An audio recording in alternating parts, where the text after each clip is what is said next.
Boa noite para você. Estamos dando início ao nosso primeiro programa Entrevista.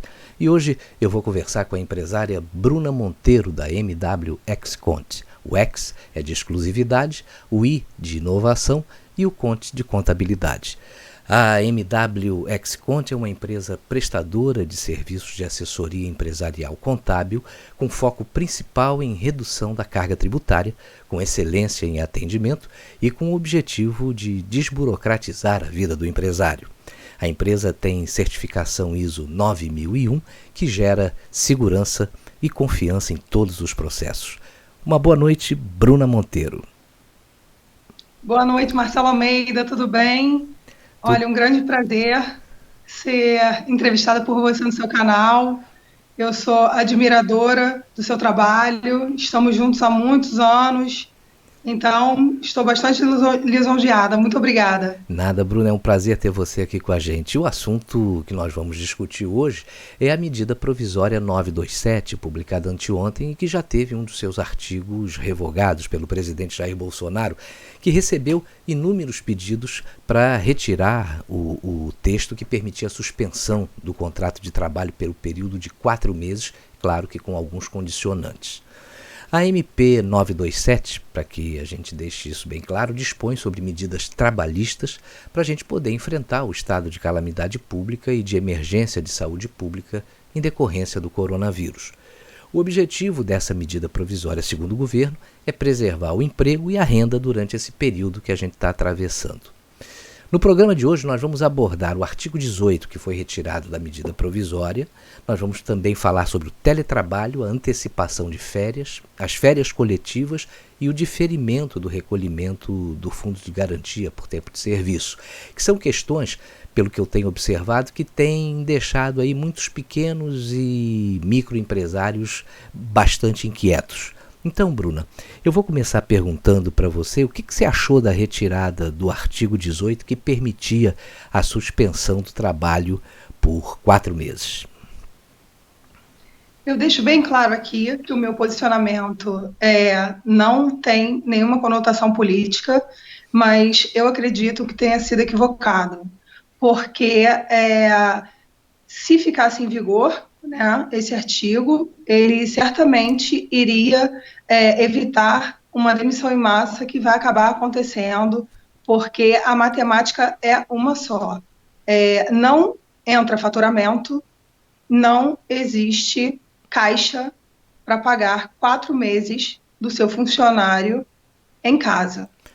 Até depois do pronunciamento do presidente ontem, a gente não sabe se esse período de quarentena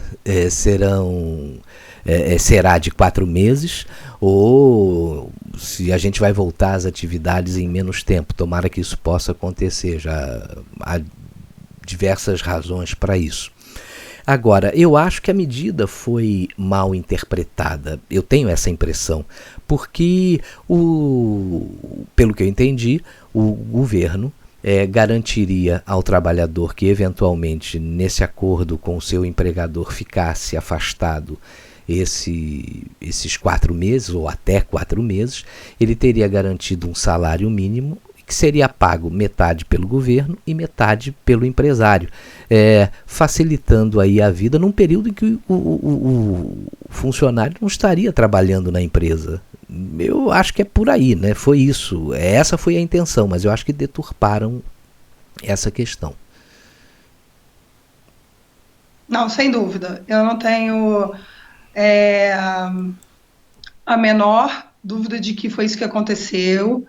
Eu acredito que qualquer medida que esteja sendo tomada pelo governo atual, ela está sendo amplificada e, a meu ver, seria a única forma de evitar as demissões. Uhum. Que, como você mesmo bem disse, pode durar 4 meses, pode voltar antes, e esses colaboradores estariam com suas carteiras assinadas e com seus benefícios garantidos nesse período. Um exemplo, plano de saúde, plano odontológico, todos esses benefícios, eles estariam sendo mantidos, além né, do Fundo de Garantia, do INSS, que estariam sendo recolhidos. Entendi. Então, eu acho que houve uma perda muito grande com a Com o retirada suprimento desse desse artigo. artigo, ok. Agora, o artigo 2º diz que empregados e patrões podem celebrar acordos individuais por escrito a fim de garantir a permanência do vínculo empregatício, melhor dizendo, que vai ter preponderância sobre os acordos sindicais, por exemplo. Agora, que acordos baseados no conteúdo desse artigo você acha que são viáveis? O pessoal queria ter uma ideia. Você pode dar algum exemplo para a gente? O exemplo que são dados são os próprios que eles abordaram nessa medida provisória, né? Que é o acordo do home office, que é o acordo de banco de horas, de férias coletivas antecipadas, das férias individuais antecipadas e de formas de pagamento dessas verbas, né? São os acordos que eles abriram esses precedentes nesse período de calamidade pública. Entendi. Agora, essa medida provisória editada pelo governo, ela prevê 8 medidas, você citou algumas aí, que podem ser adotadas pelos empregadores, que é justamente o teletrabalho, antecipação de férias individuais, a concessão de férias coletivas, o aproveitamento e antecipação de feriados, banco de horas, suspensão das exigências administrativas em segurança e saúde no trabalho, o direcionamento do trabalhador para a qualificação e o diferimento do recolhimento do fundo de garantia. Agora, com relação ao teletrabalho, existem inúmeras empresas que já vinham adotando essas medidas. Mas para adotar o teletrabalho, a empresa precisa viabilizar os instrumentos para o seu funcionário fazer o serviço em casa e nem todas têm hoje condições para isso. Todo mundo fechou aí durante um tempo e foi pego de surpresa. Agora, o que você aconselha para o empresário, por exemplo, que só pode adotar o teletrabalho para uma parte dos seus funcionários? Não dá para fazer isso com todo mundo. Como é que ele deve proceder? Bom, eu oriento que ele dê prioridade aos departamentos que sejam vitais à sua empresa. Exemplo, normalmente, aqueles departamentos que não podem parar, quais são? O comercial e o financeiro, né? Você, ainda mais nesse momento, onde você não vai ter fluxo de caixa, então o seu financeiro ele vai ter que estar muito ativo, entrando em contato com os fornecedores, solicitando prorrogação de prazo, desconto de aluguel, a negociação. Então, o financeiro é uma área muito importante, além da linha de frente mesmo, né? Que, no caso dos comerciantes, que, assim, são possíveis de serem vendidos por teleatendimento, aí sim, focar no comercial para que, de alguma forma, ainda entre uma receita e ele consiga faturar nesse período. Entendi, mas você sabe mais do que ninguém que o comércio já estava vivendo uma crise muito antes do coronavírus, né? Só no Rio de Janeiro, para vocês terem uma ideia, fecharam de 2018 para cá mais de 10 mil empresas e os dados ainda não estão todos computados, porque ainda falta parte relativa ao ano de 2019. 10 mil empresas fechadas. Essas informações são do presidente do Sindicato dos Lojistas do Estado do Rio de Janeiro, Sindilojas, Aldo Gonçalves. Agora, a situação de muitos comerciantes é desesperadora. Quer dizer, os shoppings estão fechados há uma semana e a perspectiva é que permaneçam nessa situação, pelo que a gente está vendo aí, até final de maio. Uma alternativa da medida provisória é a antecipação de férias, mesmo que não tenha completado o período aquisitivo do funcionário. O artigo 8º diz que o pagamento do adicional do de 1/3 das férias vai ser feito após a concessão, ou seja, quando terminar o período de férias ou até o período que ele diz na medida de gratificação natalina, que eu entendi como 13º salário.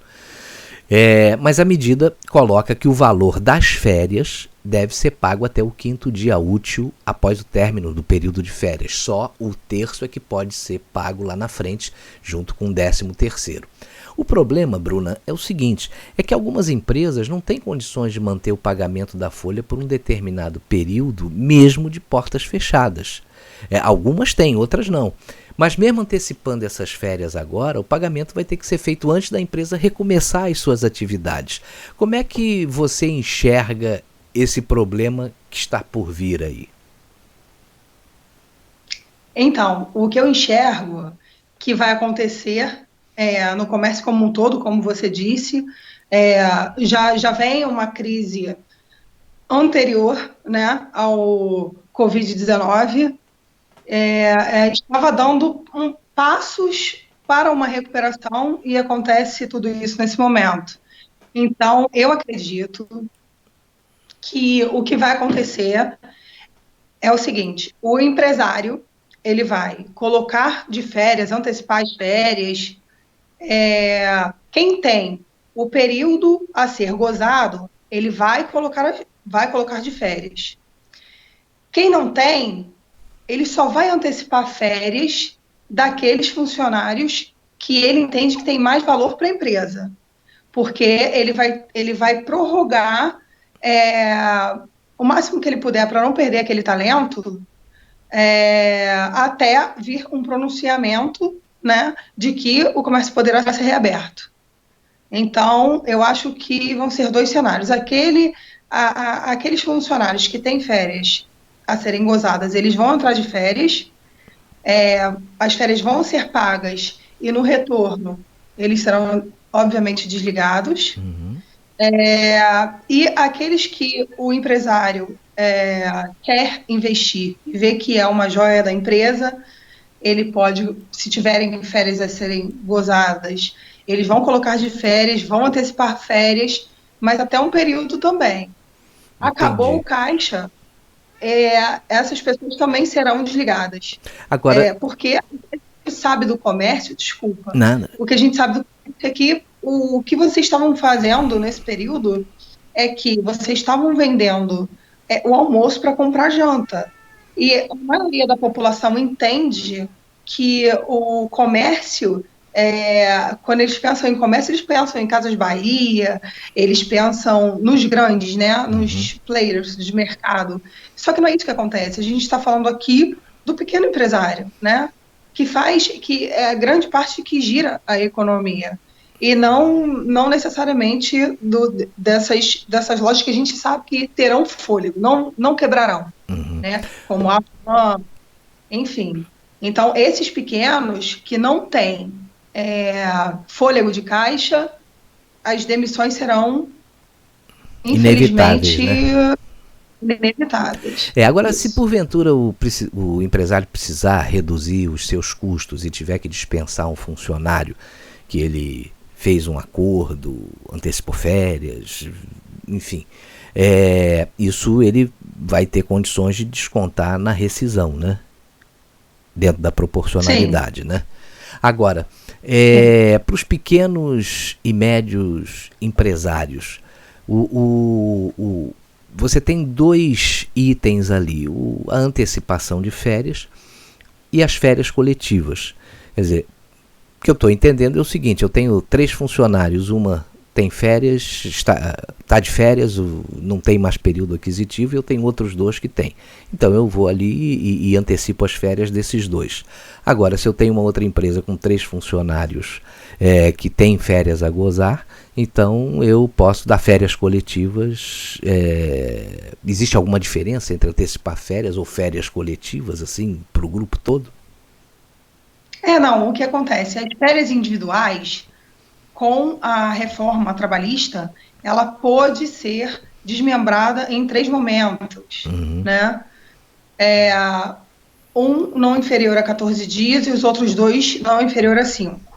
E as férias coletivas, na verdade, elas podem ser retiradas em 2 momentos, nunca com prazo inferior a 10 dias, Entendi. cada uma.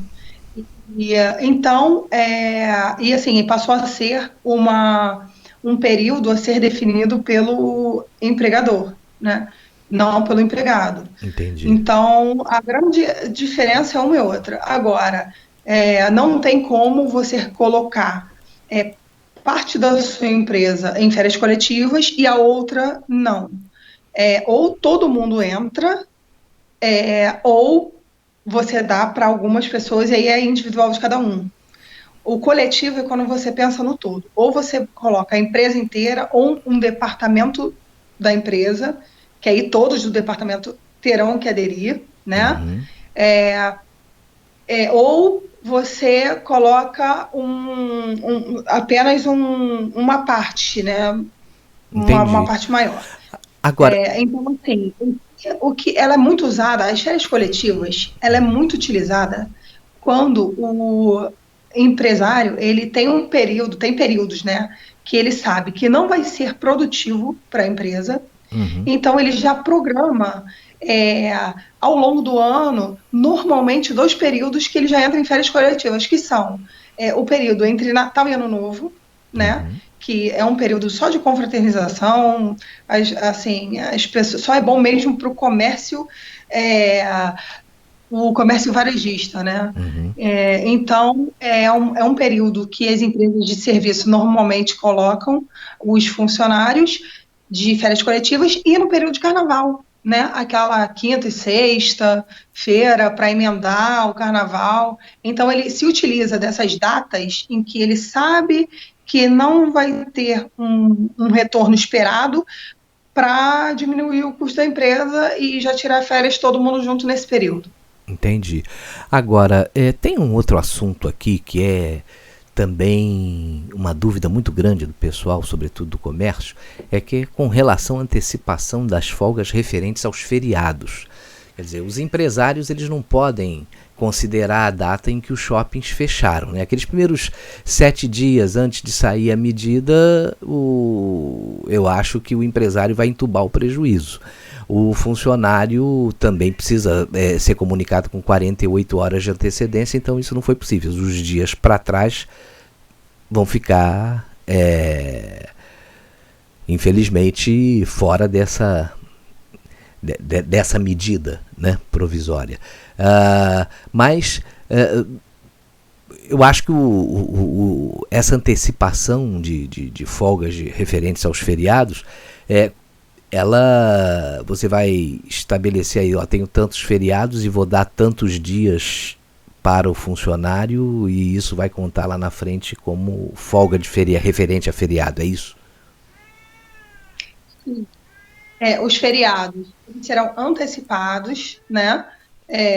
O período em que você iria usufruir do dia, você pode imputar nesse período que os funcionários estarão de quarentena e, posteriormente, quando efetivamente for o feriado, ele vai ter que trabalhar. Com relação a esse período em que os shoppings fecharam e não houve, antes, né, do comunicado do governo, fazendo essa orientação, infelizmente é um custo que vai ter que ser arcado pelo empresário, porque os funcionários, se qualquer um deles tiverem a pretensão de uma causa trabalhista, eles ganham facilmente, porque eles vão dizer, não, eu estava ali, eu estava à disposição do meu empregador, só que por motivos de força maior que não foram meus, eu não pude executar o meu trabalho, então eu não posso ser penalizado por isso. Tá, ok. Agora vamos para o nosso último assunto, que é sobre o diferimento do recolhimento do Fundo de Garantia. Eu gostaria que você explicasse como é que pode ser feito o pagamento do FGTS, considerando as competências de março, abril e maio de 2020. Sim, março, abril e maio, eles foram postergados, né? O primeiro vencimento vai acontecer no mês de julho e eles poderão ser parcelados em 6 vezes. 6 vezes, né? Ok. 6 vezes. Agora, eu vou fazer uma última pergunta aqui. Se uma empresa, por exemplo, fechar as portas no próximo dia 30, por exemplo, como é que fica o pagamento do FGTS rescisório e do aviso prévio? O aviso prévio eu acho que normal, Mas o FGTS rescisório, ele não vai poder ser parcelado em 6 vezes. Ele vai ter que ser pago porque o funcionário precisa da comprovação do pagamento para poder retirar a chave de FGTS, para poder ter acesso a seguro-desemprego, não é isso?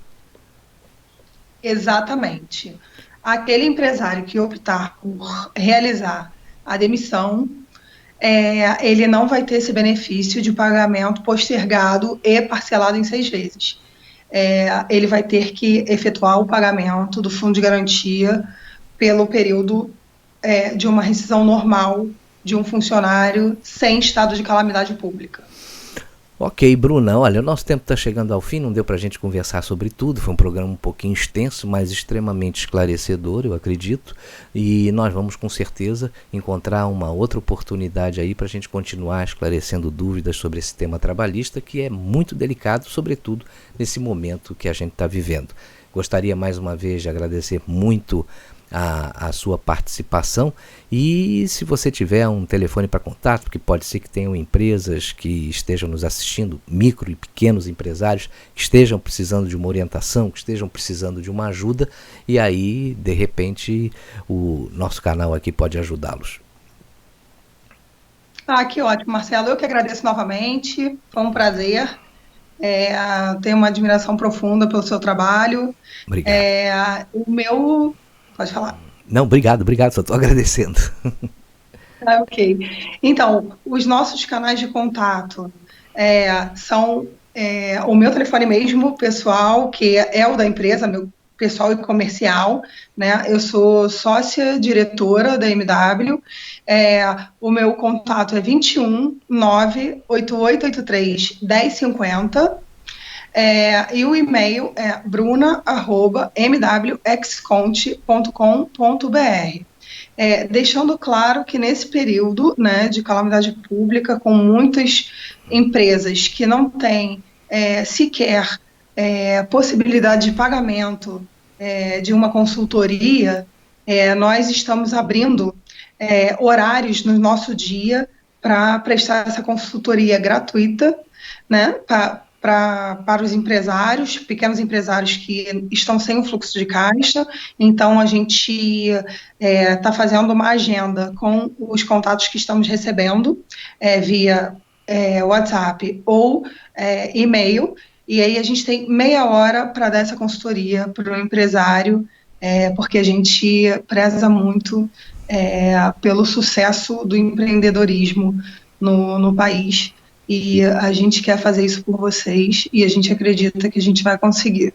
Poxa, legal, Bruna, boa dica e valeu mesmo. A gente agradece aí a sua participação e com certeza vamos nos encontrar em breve. Eu gostaria de agradecer a sua audiência e continue ligado aqui, dê o seu like aí no canal e não deixe de se inscrever no canal instantnews.1. Eu agradeço mais uma vez a sua paciência e a sua participação. Em breve nós estaremos de volta. Um abraço para você e obrigado.